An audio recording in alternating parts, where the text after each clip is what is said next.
Dari Jumat sampai Senin ini, Jumat, Sabtu, Ahad, Senin. 4 hari Nabi SAW sakit keras. Suaranya nggak kedengaran kecuali kecil. Beliau sangat lemah, sholatnya pun di atas ranjang. Yang beliau wasiatkan terakhir suruh Abu Bakar menjadi imam. Di hari Selasa, tanggal 12 Rabiul Awal tahun 11 Hijriah, Nabi SAW merasa baikan. Tepatnya di sholat subuh. Beliau merasa dirinya tiba-tiba sehat, beliau bisa berdiri SAW, lalu beliau pun berwudu, dan kemudian beliau keluar ingin sholat, mengimami orang. Dan menemukan pada saat itu ternyata para sahabat sedang sholat subuh berjamaah dengan Abu Bakar. Dan Nabi SAW melihat mereka pada khusyuk semuanya mendengarkan ayat-ayat yang dibaca oleh Abu Bakar. Maka Nabi SAW sangat gembira melihat keadaan mereka. Artinya dengan kondisi seperti ini walaupun beliau meninggal, beliau tidak akan merasa kehilangan umatnya. Rumah Aisyah radhiyallahu anha punya 2 pintu. Ada pintu langsung masuk ke masjid, ada pintu untuk keluar ke jalan Madinah. Maka pintu yang menuju ke masjid ini tidak dibuka kecuali Nabi SAW keluar di situ. Dan waktu Aisyah membuka pintu kemarin, ya itu memang belum waktu sholat. Biasanya kalau waktu sholat terbuka itu hanya Nabi SAW. Maka para sahabat merasa yang buka pintu ini Nabi SAW, sementara mereka sholat. Ya. Waktu Nabi SAW lewat di hadapan mereka, para makmum ini, menuju ke arah imam, tempatnya Abu Bakar, maka para sahabat meyakini bahwasanya betul Nabi SAW. Dan saking gembiranya, hampir seluruh sahabat waktu itu membatalkan sholat mereka. Dan ingin menyalami Nabi SAW karena sudah sekian hari mereka merasa terganggu sekali. 4 hari nggak ada berita Nabi SAW. Perintahnya bahkan menyuruh Abu Bakar menggantikan jadi imam. Sakitnya sudah sangat parah. Beberapa sahabat yang keluar menyampaikan kalau Nabi SAW sudah sangat lemah, demamnya tinggi, ya sakit kepala dan seterusnya. Maka Nabi SAW pun jalan terus sampai ke sampingnya Abu Bakar. Abu Bakar pun merasa keberadaan Nabi SAW sementara sholat. Maka Abu Bakar pun ingin pindah dan mempersilahkan Nabi SAW untuk jadi imam. Sementara lagi sholat. Ya. Kemudian Nabi SAW memberikan isyarat agar Abu Bakar tetap jadi imam. Dan beliau SAW sholat di sebelah Abu Bakar. Abu Bakar pada saat itu menyampaikan atau melanjutkan sholatnya. Kemudian beliau berkata, ya, atau pada saat itu beliau memberikan isyarat kepada Nabi untuk maju, tapi Nabi SAW tetap membalas isyarat tersebut agar Abu Bakar tetap jadi imam. Lalu beliau bersabda, sementara Abu Bakar lagi sholat, Nabi bisikkan kalimat mengatakan, imamilah manusia wahai Abu Bakar. Maka Abu Bakar pun melanjutkan sholatnya dan Nabi SAW berdiri sebelah kanan Abu Bakar radhiyallahu anhu.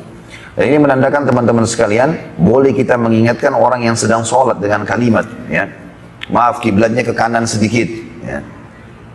Ini begini, di depan anda ada najis, dibahasakan. Walaupun orang sholat, dia tidak perlu membalasnya, tapi memberikan peringatan kepadanya. Tadi sholatnya kurang, misalnya. Riwayat lain berbunyi bahwasanya Nabi SAW mengimami sholat. Riwayat lain ada, dua-duanya riwayat sahih menjelaskan Abu Bakar pindah, lalu Nabi SAW mengimami sholat. Hanya saja belum mengimami sholat sambil duduk. Dan Abu Bakar radhiyallahu anhu sholat berdiri sebelah kanan Nabi SAW, seraya mengeraskan suara agar makmum mengetahui gerakan Nabi SAW. Dan dari sini juga keluar sebuah hukum, kalau imam suaranya nggak kedengaran, maka boleh makmum di belakangnya mengingatkan tentang panggilan-panggilan ruku, i'tidal, sujud, ya, dikeraskan suara. Selepas salam, Nabi SAW naik ke atas mimbar dengan dibantu oleh beberapa sahabat beliau, dan beliau pun berkhutbah sambil duduk karena kondisi fisiknya masih lemah, tapi beliau merasa sudah baikan. Lalu beliau pun bersabda, wahai manusia, setelah tahmid dan salat untuk diri beliau SAW, beliau mengatakan, wahai manusia, ketahuilah, fitnah telah datang seperti potongan dari malam hari yang gelap. Seseorang yang duduk lebih baik dari yang berdiri, dan yang berdiri lebih baik daripada yang berjalan. Ya.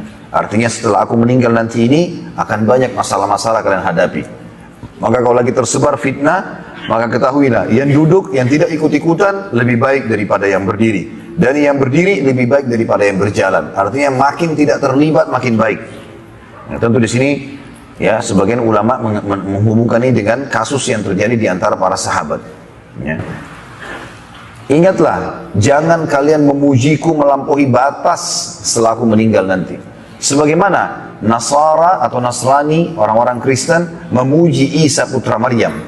Tadinya orang-orang Nasrani mengatakan Isa adalah Nabi Allah. Lama-lama karena cintanya sama Nabi Isa SAW, mereka mengubah, mengatakan anaknya Allah. Hati-hati, jangan sampai kalian melampaui batas.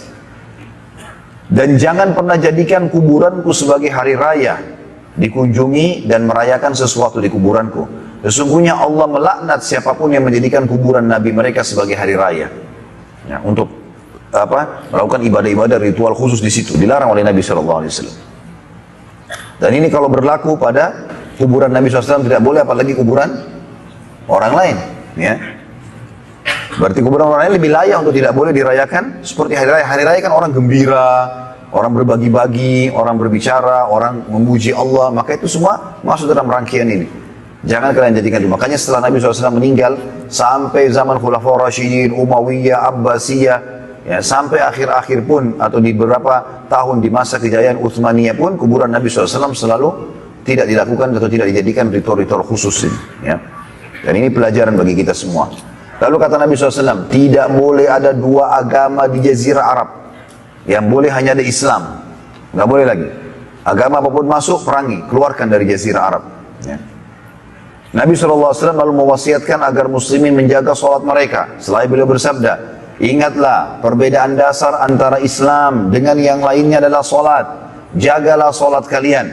Jagalah sholat kalian. Dua kali Nabi SAW ulangi, juga berbuat baiklah dengan para budak dan wanita. Ketahuilah, ketahuilah bahwa tidak ada kaum yang meninggalkan jihad kecuali Allah akan hinakan mereka. Dan ini juga peringatan tegas dari Nabi SAW agar kaum muslimin jangan lalai dari jihad. Mereka butuh untuk mempertahankan agama mereka, untuk diri mereka. Ada saatnya di mana memang darah dibutuhkan untuk ditumpahkan. Ada saatnya harta, ada saatnya dakwah. Ada saatnya semua itu terjalin di dalam atau terlihat dari kehidupan Nabi SAW. Ya, tidak mungkin seorang muslim luput dari masalah itu. Tentu kita tidak sengaja mencari-carinya, tetapi dalam kehidupan seorang muslim dia harus selalu siap dalam masalah-masalah seperti ini. Kapan dibutuhkan pengorbanan harta? Ya. Pengorbanan tenaga? Ya. Pengorbanan darah pun? Iya. Bahkan kata ulama, seringkali tempat itu kalau sudah sangat gersang dari keimanan, maka Allah Subhanahu wa Ta'ala sengaja mendatangkan di situ sebab yang akhirnya terkumandangkanlah jihad, dan dengan jihad mereka bisa kembali kepada agama mereka. Nabi SAW setelah itu turun dari mimbar dan beliau masuk ke rumah beliau sambil berjalan, dan banyak sahabat yang berbicara dengan Nabi SAW. Nabi jalan normal, dan karena Nabi SAW untuk ceramah suaranya agak lantang, dan untuk jalan juga beliau ngobrol. Masuk ke dalam rumah pun ada beberapa sahabat yang ikut, dan terdengar suara Nabi di luar rumah. Maka mulailah para sahabat gembira pada saat itu. Nabi SAW alhamdulillah sudah sembuh ini. Kekhawatiran kita beberapa hari kalau Nabi SAW akan meninggal sudah tidak ada. Abu Bakar pun pada saat itu sempat masuk dan izin. Berkata kepada Nabi SAW, wahai utusan Allah, aku melihat anda sudah membaik.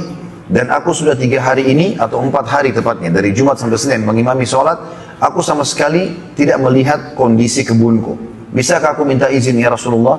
Kata Nabi SAW, baik, lihatlah kebunmu. Ali bin Abi Thalib radhiyallahu anhu pada saat itu ada di dalam rumah Nabi SAW. Dan saat itu, ya, pada saat dia keluar dari rumah Nabi SAW, orang-orang pada ngurumuni menanyakan keadaan Nabi SAW. Maka Ali mengatakan, sungguh aku melihat Nabi SAW sudah baik, alhamdulillah, sehatan, bisa ngobrol, bisa minum, bisa makan, bisa mengimami sholat. Dengan info tersebut, maka mayoritas sahabat makin gembira. Dan mereka sudah mulai beraktivitas kembali. Tadinya, selama hari Jumat sampai hari Senin, ya, sampai Nabi SAW hari Selasa mengimami sholat itu, mereka semuanya berkumpul di masjid. Sampai mereka tidak pulang ke rumah kecuali untuk istirahat malam, lalu mereka kembali lagi menunggu informasi tentang kesehatan Nabi SAW. Waktu orang semua sudah keluar, lalu Abu Ali pun menjawab, memberikan ketenangan bagi orang-orang pada saat itu. Maka Abbas datang, radhiyallahu anhu majma'in. Paman Nabi SAW lalu berkata, wahai Ali, aku melihat engkau menenangkan orang-orang. Kata Ali, aku hanya menyampaikan apa yang aku lihat. Memang Nabi SAW sehat. Gitu kan? Maka Abbas berkata, wahai Ali, masuk dan temuilah Nabi SAW. Serta minta wasiat yang baik untuk kita keluarganya. Maksudnya, minta agar Nabi tunjuk kita keluarganya menjadi khalifah atau pengganti setelah beliau meninggal. Ya, minta supaya menjadi pemimpin. Semua itu karena aku, hai Ali, mengetahui wajah kematian di keturunan Abdul Muttalib.